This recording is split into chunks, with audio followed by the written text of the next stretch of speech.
പത്തിരിയുടെ കൂടെ അപ്പത്തിൻ്റെ കൂടെയൊക്കെ അടിപൊളി കോംബോ ആയിട്ടുള്ള കല്ലുമ്മക്കായ റോസ്റ്റ് എങ്ങനെ ഉണ്ടാക്കാൻ നോക്കാം.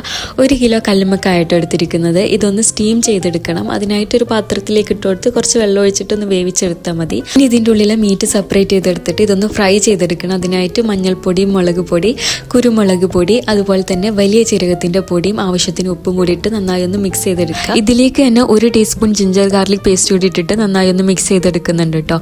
ഇനി 1 അവർ റെസ്റ്റ് ചെയ്തതിന് ശേഷമാണ് ഞാനിത് വെളിച്ചെണ്ണയിൽ ഫ്രൈ ചെയ്തെടുക്കുന്നത്. ഇതേ സെയിം ഓയിലിലേക്ക് തന്നെ കുറച്ച് വേപ്പിലയും 2 വലിയ സവോള ചെറുതായി അരിഞ്ഞതും കൂടി ഇട്ട് കൊടുക്കുക. പിന്നെ അതിലേക്ക് ഒരു 10 ചെറിയ ഉള്ളി ചെറുതായി കട്ട് ചെയ്തത് കൂടി ഇട്ടിട്ട് നന്നായി ഒന്ന് വഴറ്റിയെടുക്കുക. അതിനുശേഷം 1/4 ടീസ്പൂൺ ഉലുവ പൊടിച്ചതും 1/2 ടീസ്പൂൺ ഗരം മസാലപ്പൊടി 1/2 ടീസ്പൂൺ കുരുമുളക് പൊടി ഇട്ടിട്ട് നന്നായി ഒന്ന് മിക്സ് ചെയ്തെടുക്കുന്നുണ്ട്. ഇനി ഒരു വലിയ തക്കാളി ചെറുതായി അരിഞ്ഞതും കുറച്ച് മല്ലിയിലയും പച്ചമുളകും കൂടി ഇട്ട് കൊടുക്കുക.